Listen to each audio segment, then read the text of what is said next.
Бывают пловы, которые начинают готовить не с вытапливания курдюка.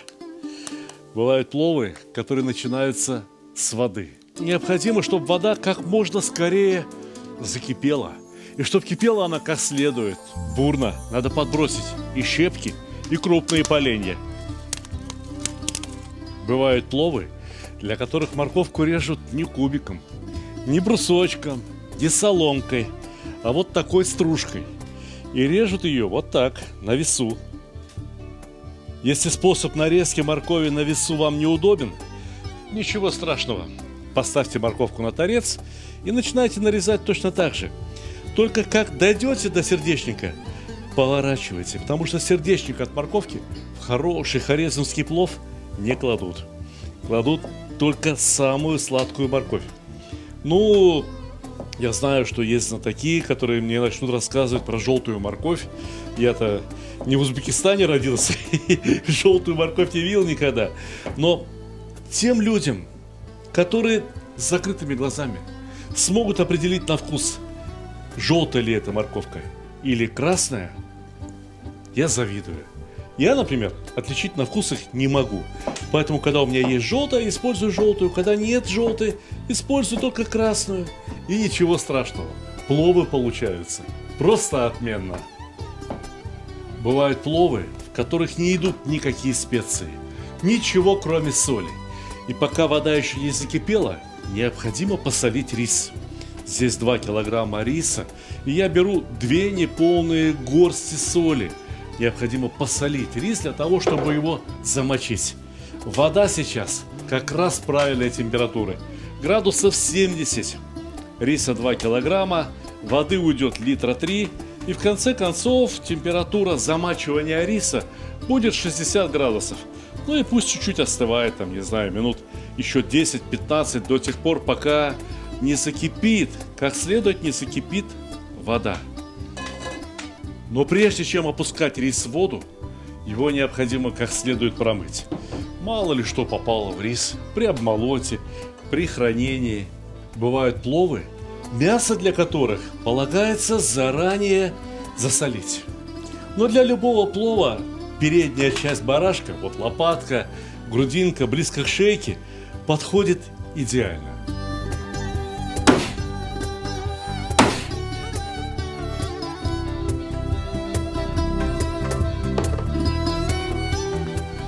Но посолить следует еще и воду, в которой будет вариться рис. Да, бывают пловы, в которых рис варится раньше, чем в казан попадет мясо. Разумеется, после краткого отваривания рис полагается откинуть и сделать так, чтобы с него стекла вся вода. Возьмите тазик, возьмите марлю, либо бязь, либо любую другую чистую материю, положите ее на тазик, тазик перевернули, и теперь уголки необходимо связать вместе. Вот и все, сюда будем выкладывать отваренный рис. Он будет стоять, вода с него будет стекать, и рис должен немного просохнуть. Закладываем рис непременно в бурно кипящую воду. Воды должно быть в 5 раз больше по весу, чем количество риса. Варить следует ровно 4 минуты. Таймер 4 минуты. 4 минуты – это время условное. Лучше попробовать. Рис должен быть приготовлен на 60-70%. Угу. Еще чуть-чуть. Еще полминутки. Однако следует учитывать, что рис, пока он еще будет лежать во влажном состоянии вот здесь на этой сетке, будет продолжать готовить сам себя. Температура есть, влажность есть, рис продолжает готовиться. Вот когда рис просохнет, тогда он перестает готовиться. Без воды рис можно нагревать хоть до 200 градусов. Он останется тем же, что и был. Ну вот и все. В казане риса, можно сказать, не осталось. Рис на просушку, на свежий воздух. А воду из казана необходимо слить. Это было 2 килограмма риса в сухом виде. Я взял 600 миллилитров хорошего растительного масла. Наливаем в казан и необходимо дать ему как следует нагреться. Аккуратно, очень аккуратно опускаем мясо в казан. Мясо необходимо обжарить до румяной корочки, но иметь в виду, что впоследствии ему придется еще тушиться вместе с водой. Значит, надо жарить при очень высокой температуре, чтобы оно зарумянилось, но еще не приготовилось внутри. Нет ничего хуже, чем переготовленное мясо внутри плова.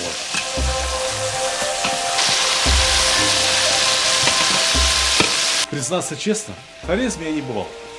И не знаю, почему они готовят плов исключительно на растительном масле и куда они тогда курдюк девают. Но приготовление плова я изучал по различным достаточно авторитетным источникам. И могу сказать вам, что плов в Хорезме готовят по очень уж разным рецептам. Дома это одни рецепты, в чайхане на свадьбе это другие рецепты. Мы сегодня готовим с вами нечто среднее. То, что по вкусу будет очень хорошо, это раз. Ну и то, что все равно будет по-хорезмски. Главное отличие хорезмского плова от любого другого, как я уже сказал, полное отсутствие специй. Выделение вкуса самих продуктов, например, мяса, моркови, лука и, конечно же, хорошего масла. Масло у нас сейчас ароматизируется за счет того, что в нем обжаривается мясо. Мясо на косточках, грудинка, голяшки. Это все очень ароматные части мяса. Поэтому масло получится очень вкусным. Но это очень удивительно для меня. Для хорезмского плова лук не жарится. Лук вместе с морковью, нарезанной стружкой, тушится. Но это вперед забегаем. Сейчас вы увидите все. Мясо обжаривалось 5 или 6 минут, и вот оно приняло ровно тот цвет и ту консистенцию, которую я знаю, что потом в готовом плове просто заиграет. И я снова беру бутылочку воды Тасай, на этот раз мне хватит 1 литра, для того, чтобы в казане началось не обжаривание, а именно тушение мяса. Соли здесь достаточно, специй не надо, потому что мясо у нас и без того очень вкусное. Ну вот если только уложить как можно плотнее мясо, и пусть постоит минут 25-30. Барашек молодой, переготавливать не надо. И вот теперь будет то, что не бывает ни в каких других узбекских пловах. Может быть, только в хорезмском. Мы вынимаем мясо из казана. Если мясо поготовить таким методом еще полчаса либо час, получится хорошая тушенка. Но это не наша задача. Мясо должно оставаться мясом. Часть жира и бульона тоже снимем из казана и отложим на потом.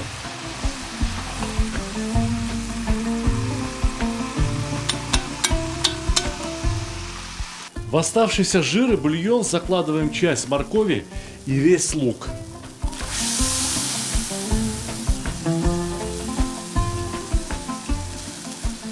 Давайте перемешаем, чтобы каждому ломтику морковки досталось окунуться в масло. Для того, чтобы морковка могла передать запах маслу. И теперь снова возвращаем мясо в казан. Понимаете, да? Мясо будет готовиться на подушке из моркови и лука.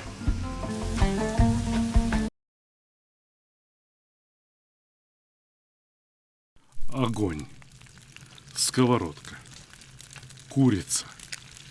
Очень тепло, уютно, очень мило, так по-домашнему.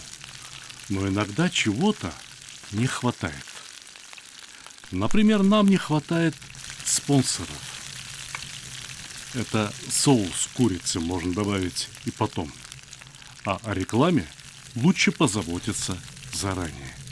Приходите, убедитесь, мы умеем снимать вкусную рекламу.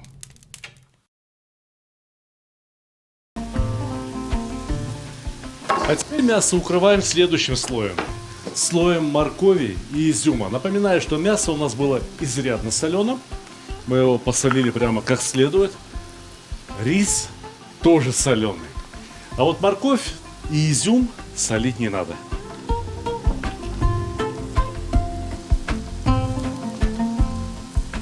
И вот на это прекрасное основание, на это ложе следует уложить рис. Ух! За то время, что отваренный и непромасленный рис лежал вот здесь, на сетке, подсыхал, он слежался. И в нем образовались комки. И это прекрасный момент для того, чтобы разбить эти комки и распушить рис, чтобы он лежал свободно, чтобы пар проходил сквозь этот рис.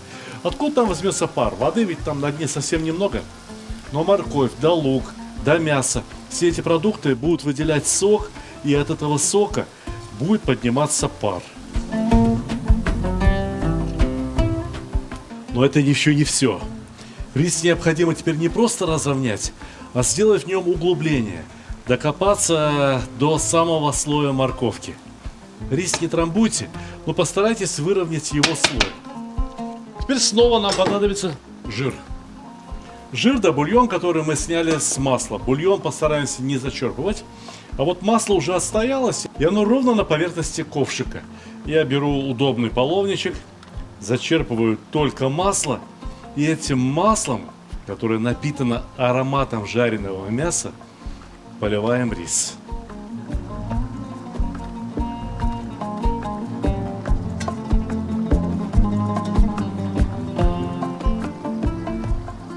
Здесь осталось еще немного бульона, вот такого, видите, смешанного с жиром. Его заливаем именно в получившуюся воронку. Бульон не должен соприкасаться с рисом. С рисом соприкасается только масло. От масла рис становится рассыпчатым. От масла рис становится ароматным. И именно в результате приготовления риса с маслом плов становится пловом. Потому что, вообще-то говоря, плов – это рис, приготовленный в два этапа. На первом этапе он варится вместе с водой, и на втором этапе он запаривается вместе с маслом. Неважно, какие в этом блюде остальные ингредиенты – мясо, курица, морковь, не знаю, зелень, что угодно. Если рис приготовлен в два этапа, которые я только что вам указал, то это плов. Но погодите, самое интересное начинается сейчас. Угадайте, зачем мне нужны вот эти две китайские палочки? Нет, я вовсе не собираюсь дирижировать оркестром. Мне эти палочки нужны для того, чтобы еще раз подровнять слой риса и уложить их поверх риса вот так, крест-накрест. Теперь, вот здесь у меня есть замечательная крышка для казана. Но я поступаю так, как делают в Хорезме. Я беру кусок салфетки, накрываю ею слой риса. Беру еще одну, потому что эта салфетка не покрыла рис полностью. Ничего страшного. У меня есть другая, тоже очень чистая. И теперь всю вот эту замечательную конструкцию закрываю легким тазиком. Даже если бы у меня был казан в 1,5 или 2 раза шире, ничего страшного. Закрыт центр, и рис запарится. А запариваться он будет минимум час. Если бы у меня был большой казан, ну не знаю, литров на 50, на 60, и я бы готовил, к примеру, из 10 килограммов риса, то оставил бы его на 2 часа. И рис не переварится, не испортится. Подождем и посмотрим, что будет дальше.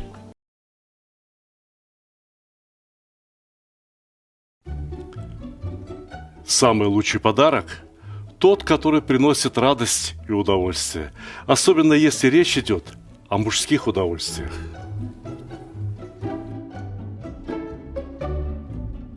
Самый лучший подарок – тот, который приносит пользу. Например, кому не хотелось бы наконец-то разобраться в приготовлении мяса? Самый лучший подарок – это то, что принесет хорошее настроение в погожий, солнечный день.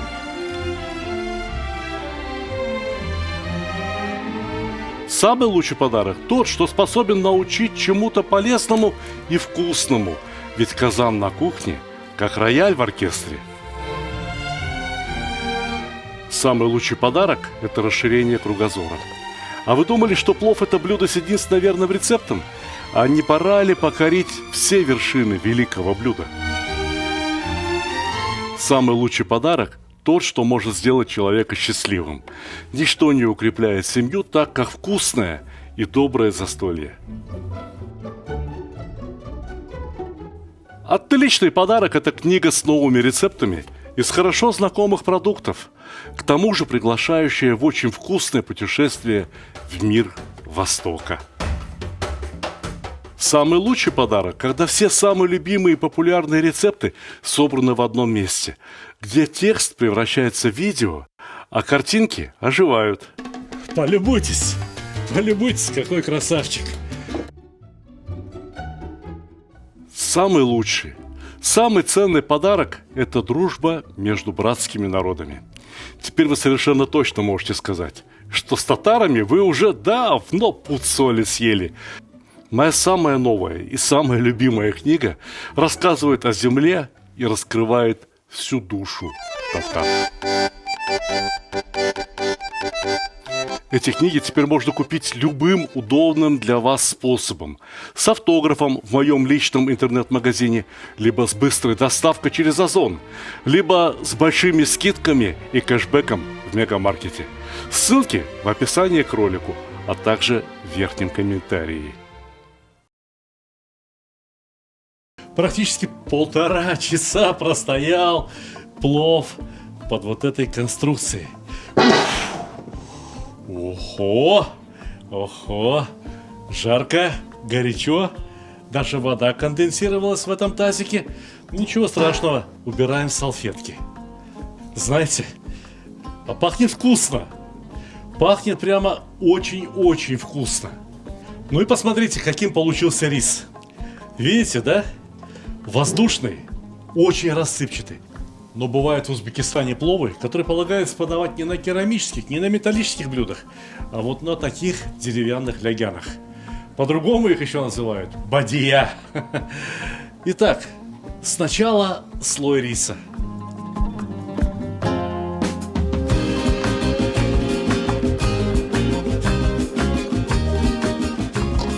Часть риса я хочу отложить на потом. Потому что плова-то мы приготовили очень много. Столько за один раз не съедим. Добраться до мяса и отложить его в сторонку. Вы же помните, что мясо мы готовили очень крупными кусками. Такими крупными кусками на блюде подавать не стоит. Мясо полагается нарезать и украсить им готовое блюдо. Полюбуйтесь, какое роскошное мясо у нас получилось. Ну а теперь все перемешать и вместе с морковкой, вместе с изюмом, вместе с луком украсить рис. Подача этого плова чем-то напоминает самаркандский, либо ташкентский плов. А можно сказать иначе, что самаркандский и ташкентский плов напоминают хорезмский. Полюбуйтесь, не красота, а? Не красота? Сейчас будет красота. Сейчас мы добавим мясо, и вот тогда наступит настоящая, подлинная красота. Какое мясо! Подойдите поближе, посмотрите, какое мясо! Знаете, а ведь недаром, уже столько лет хорезмийцы очень вежливо, очень тактично спрашивают у меня: стали какие? Ну когда же вы приготовите наш сюзма плов, сюзма ош? Вот, мои дорогие братья и сестры, вот добрались мои руки до вашего плова, и мне кажется, что этот плов станет частым гостем на моем столе. Я буду готовить такой плов еще для моих самых дорогих гостей, потому что мне очень нравится его внешний вид, мне очень нравится его запах, и осталось только попробовать. Ну как? Как плов получился? Ош, болдым и ёхмы!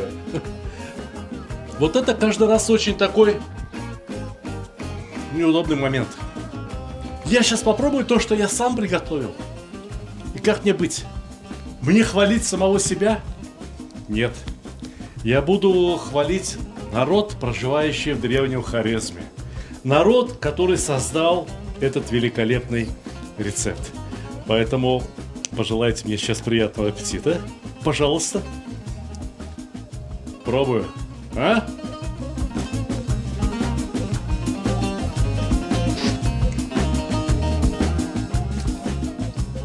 Невероятно. Но это на самом деле очень вкусно.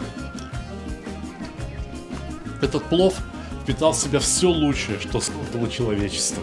Здесь есть что-то и от азербайджанского плова, и от иранского плова, и от потрясающих моих родных узбекских пловов.